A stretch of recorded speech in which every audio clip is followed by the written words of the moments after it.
श्री पंढरपुर में एक भक्त हुए, उनका नाम था दामाजी पंत। क्या नाम था? श्री दामाजी पंत। एक राजा के, एक बादशाह के सूबेदार थे। आज की भाषा में कहें तो एक तहसील के रक्षक थे। एक बादशाह के अंतर में जितने जिले आते हैं, तहसील आती है, उनके एक एक रक्षक बना दिए जाते। तो एक जगह के सूबेदार थे।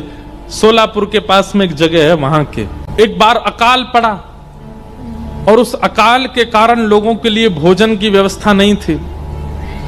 धीमे धीमे लोगों की मृत्यु हो रही थी। दामाजी पंत ने जब देखा कि भाई लोगों की मृत्यु हो रही है, बिना अन्न के, बिना सामग्री के भोजन नहीं कर पा रहे। आए दिन दामाजी जैसे ही अपने घर से निकलते थे तो 2-4 शव यात्राएं जा रही होती थी और कोई पूछता था, भैया इनके प्राण कैसे चले गए? बोले भुखमरी के कारण प्राण चले गए। अकाल पड़ा है, खाने को अन्न नहीं है, बादशाह राजा सब अपने भंडार भर रहे हैं, जनता पर, प्रजा पर कोई कृपा कर नहीं रहा है, लोग मर रहे हैं। दामाजी क्या करते थे? अपने घर आते और घर की कुछ सामग्रियां बेच देते, कुछ अन्न इकट्ठा करके और फिर लोगों में बांटते। अपनी पत्नी के आभूषण बेच देते, फिर लोगों में बांट देते। धीरे धीरे करके उन्होंने अपने जितना उनका जीवन की जमा पूंजी थी सब खर्च कर दी। और सब करके करते क्या थे? अन्न खरीदते, अन्न लाते और लोगों में, गांव में बांट देते। जितना उनसे हो पा रहा था लोगों की सेवा में दे रहे थे। लेकिन एक समय ऐसा आया, श्री दामाजी पंत के पास में अब बेचने के लिए कुछ भी नहीं था। तो दामाजी पंत एक दिन रात भर सोचने लगे, क्या करूं मैं, कैसे इन जीवों का कल्याण करूं, कैसे इन लोगों को मरने से बचाऊं। क्योंकि वे एक सूबेदार थे, एक तहसील पूरी, एक जिला पूरा उनके अंदर में ही आता था। तो बादशाह का अन्न कोष, उसकी चाबी उन्हीं के पास ही रहती थी। दामाजी पंत ने अपनी पत्नी को रात में बुलाया और कहा, देवी मेरे मन में एक योजना तो है लोगों के घरों में अन्न पहुंचाने की, लोगों की मृत्यु को टालने की, लोगों को जीवन देने की, पर इस योजना से मेरे प्राण चले जाएंगे।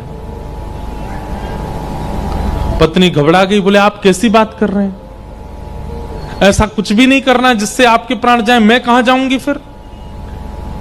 दामाजी कहने लगे, देवी मेरे एक के प्राण जाएंगे पर लाखों के प्राण बच जाएंगे। और ऐसा भी हो सकता है कि मेरे तो प्राण जाएं, साथ में तुम्हारे भी प्राण ले लिए जाएं। पत्नी बोली, ऐसा क्या विचार कर रहे हैं आप? तब दामाजी बोले, मेरे पास ये अन्न कोष की चाबी है बादशाह की, उसमें इतना अन्न होगा कि अगले 2-3 महीने तक, जब तक वर्षा का समय नहीं आता, जब तक ठाकुर जी की कृपा नहीं होती पृथ्वी पर, तब तक लोग मरेंगे नहीं, इतना तो अन्न होगा। उसको मैं खोल दूंगा, लोगों में बांट दूंगा, और फिर जब बादशाह को पता चलेगा वो मुझे सूली पर चढ़ाएंगे, और हो सकता है कि मेरे साथ साथ तुम्हें भी चढ़ा। लेकिन मेरे मन में आता है कि अगर मेरे प्राण चले जाएं, लाखों के बच जाएं, तो ये सेवा मैं कर सकता हूं। अब इस बात को सोचिएगा, ऐसी विचारधारा रखने वाला व्यक्ति वो कपटी नहीं हो सकता, उसके चित्त में छल नहीं हो सकता, उसके चित्त में चतुराई नहीं हो सकती। ऐसी बुद्धि वही कर सकता है जिसका चित्त बहुत सरल और निर्मल हो। हम लोग ऐसी विचारधारा वाले नहीं। दामाजी पंत ने अपनी पत्नी से कहा, मैं अन्न कोष खोल करके लोगों में बंटवा दूं, मेरे प्राण तो जाएंगे पर इतने लोग बच जाएंगे। पत्नी ने कहा, मुझे स्वीकार है, आप कीजिए। और श्री दामाजी पंत ने अन्न कोष का भंडार खोल दिया और राजा बादशाह को पता ना चले, रात रात में पूरे लोगों से लुटवाया खूब अन्न। इतना अन्न था उस अन्न कोष में कि 1 महीना तक लूटते रहे, फिर भी कम पड़ गया, फिर भी खत्म नहीं हुआ। लोगों के घरों में अन्न चला गया, लोग रोटी सब्जी बना के पाने लगे, भुखमरी बंद होने लगी, लोगों के प्राण जाने बंद हो गए। लेकिन ये खबर जैसी बादशाह को पता चली कि उनसे बिना पूछे दामा पंत ने अन्नकोश खोल दिया। बादशाह ने आज्ञा कर दी, तुरंत बंदी बनाओ और दामा पंत को पकड़ करके बंदी बना करके सूली पर चढ़ा दो। मुझसे बिना आज्ञा लिए इसने ये किया कैसे? राजा के जो सेना थी उस सेना गई घोड़ों पर बैठ करके। दामा जी को पता था कि एक दिन तो ये होना है, और आज जैसे ही सैनिकों को आते देखा, अपनी पत्नी को मुस्कुरा कर देख करके बोले, देवी अब मुझे आज्ञा दो, अब मुझे जाना होगा। देखो ये सब आ रहे हैं, ये मुझे ले जाने ही आ रहे हैं और मुझे सूली पर चढ़ाएंगे। तुम ध्यान रखना अपना, और अपनी भक्ति तो करना ही, साथ ही मेरा स्मरण करके मेरा भजन की जो क्रिया है उसको भी तुम करती रहना। पत्नी बहुत रोई, दामा जी को बंदी बना लिया और बंदी बना करके सेना जो थी ले जाने लगी।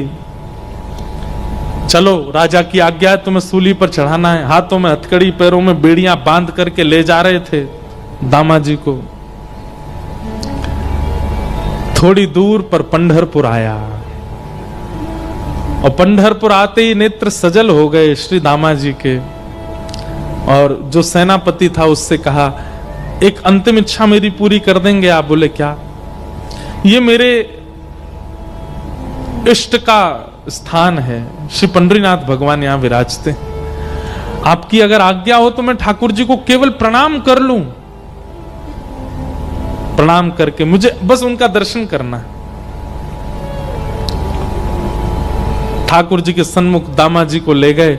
दामा जी ने सजल नेत्रों से कहा, हे विठल, हे विठोबा,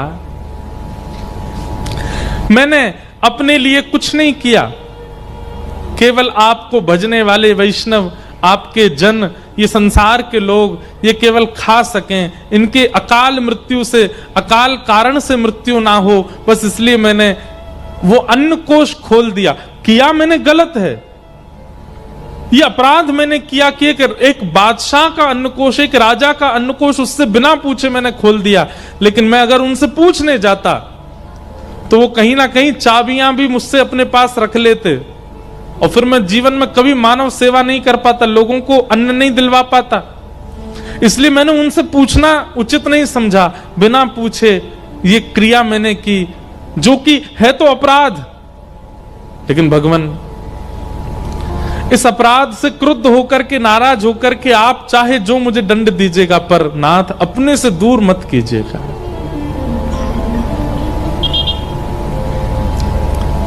पंडरीनाथ भगवान से प्रार्थना कर रहे हैं, नेत्र सजल हैं। प्रबल प्रेम के पाले पड़कर हरि को नियम बदलते देखा, अपना मान टले टल जाए, पर भक्त का मान न टलते देखा। मेरा भक्त रो रहा है, मेरा प्रिय रो रहा है सामने बैठकर के, ठाकुर जी कैसे सहन कर पाते। इतने में ही श्री पंडरीनाथ भगवान एक नन्हे से कुमार बालक का रूप धारण किया। सुंदर कटाक्ष नेत्र हैं, सुंदर नासिका है, सुंदर अधर, सुंदर कान, सुंदर हाथ, सुंदर पैर, सुंदर छोटी सी पोशाक पहनी, सिर पर पाग बांधी और महाराज तैयार होकर के बिल्कुल नटखट से एक नन्हे से कुमार बालक, मतलब लगभग आयु होगी 10-12 वर्ष की, और चाल ऐसी, ढाल ऐसी कि जो देखता है वही न्यौछावर हो जा रहा है। एक बालक का रूप धारण करके बादशाह की सभा में पहुंच गए ठाकुर जी। द्वारपालों ने रोका, कौन हो? केवल तिरछी नजर से उनको देख लिया। नजर से देख करके जो रोकने वाले थे द्वारपाल, तो भूल गए इनको पूछना है, करना है, कुछ कहना है। ठाकुर जी बोले, अब बताऊं मैं कौन हूं? द्वारपाल बोले, नहीं नहीं, तुम जो भी हो बस हमारे नेत्रों के आगे ही रहना, दिखते रहो, बहुत अच्छे हो, जाओ भीतर जाओ। इतना सुंदर वेश धारण करके ठाकुर जी जैसे ही पहुंचे राजा की सभा में, बादशाह की सभा में, बादशाह ने पहले तो चाल देखी, चाल देख करके आनंदित हो गया, जबकि स्वभाव ऐसा है कि पहले कितनी दोहरियां हैं, सब पर रोक दिया जाता है लोगों को, लेकिन चाल ढाल रूप इतना सुंदर कि सब रोकना भूल गए उनको। बादशाह भी कहना तो चाह रहा है, सेनापति मंत्री जाके देखो ये कौन है, लेकिन शब्द ही नहीं निकल रहा मुख से। बस मन हो रहा है ये थोड़ा और समीप आए, थोड़ा और समीप आए, थोड़ा और पास आ जाए, थोड़ा और पास आ जाए। ठाकुर जी आके सामने खड़े हो गए। बादशाह ने पूछा, तुम्हारा परिचय, कौन हो? बोले, मेरे नाम तो अनेक हैं, पर प्यार से सब लोग मुझे विठू विठू बुलाते हैं। क्या नाम है तुम्हारा? बोले, विठोबा। विठोबा? हाँ, कितना सुंदर नाम है, जितने सुंदर तुम उतना ही सुंदर तुम्हारा नाम है। कैसे आना हुआ तुम्हारा हमारे यहां? बोले, अरे मेरे स्वामी हैं, मैं जिनका दास हूं, मैं जिनका सेवक हूं, ऐसे मेरे स्वामी, मेरे महाराज, मेरे सर्वस्व। कौन? आपके सूबेदार श्री दामाजी पंत, वो मेरे स्वामी हैं। मैं उनके यहां नौकरी करता हूं, मैं उनका सेवक हूं। उनका बहुत सारा धन मेरे पास पड़ा था, मैंने बहुत बार उनसे कहा कि आप आके ले लीजिए, लेकिन वो इतने व्यस्त थे कि वो नहीं आ पाए। इतने उदार, अपना सारा धन मेरे पास छोड़ दिया। पर आज मुझे पता चला कि उनके धन, आपकी किसी सामग्री का उन्होंने प्रयोग किया जिसका धन वो चुका नहीं पाए, आप उनको सूली पे चढ़ा रहे हो। तो मैंने सोचा कि उनका जो बकाया धन है जो मुझ पर है वो मैं आपको दे देता हूं, ताकि उनकी मृत्यु टल जाए। बादशाह बोला, बातें तो तुम बहुत अच्छी कर रहे हो, तुम्हारा स्वर भी बहुत मीठा है, देखने में भी बहुत सुंदर हो, लेकिन भैया तुम्हारे जो स्वामी हैं उन्होंने इतना अन्न लिया है कि उसको दामाजी पंत क्या, किसी देश का कोई बहुत बड़ा सेठ भी चाहे तो नहीं भरपाई कर पाएगा। इतना अन्न प्रयोग में लिया उन्होंने, कहां से दोगे इतना धन? बोले, आप ले लीजिए, कम पड़े तो बताइएगा।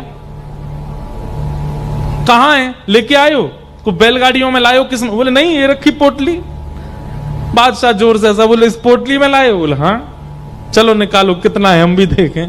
सब लोग हंसने लगे। ठाकुर जी ने पोटली खोली और जैसे ही उल्टी करी, निकलता ही गया, निकलता ही गया, निकलते ही गया, निकलते ही गया। सोने का एक मानो जैसे मेरू पर्वत जैसा खड़ा हो गया राजा के सामने।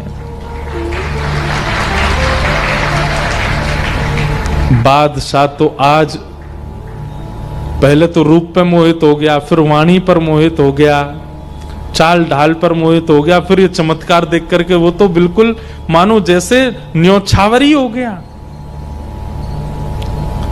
भैया बस बस बस बस बस करो, ये तो अन्न क्षेत्र में इतना अन्न नहीं था जितना तुम धन दे रहे हो, ये तो उससे बहुत ज्यादा दे रहे हो। और ये कैसा तुम्हारे पास ये चमत्कारी तुम्हारा ये झोला है छोटा सा, इसको उल्टा कर दे, इतना निकल रहा है। ये मेरे स्वामी श्री दामाजी पंत ने मुझको दिया है, आपसे प्रार्थना है मेरे स्वामी को मुक्त कर दीजिए।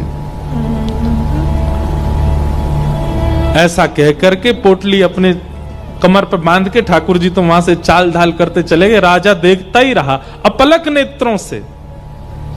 और जाते जाते ठाकुर जी गए और जाकर के राजा से बोले, अब धन पर्याप्त है ना? बोले, हाँ।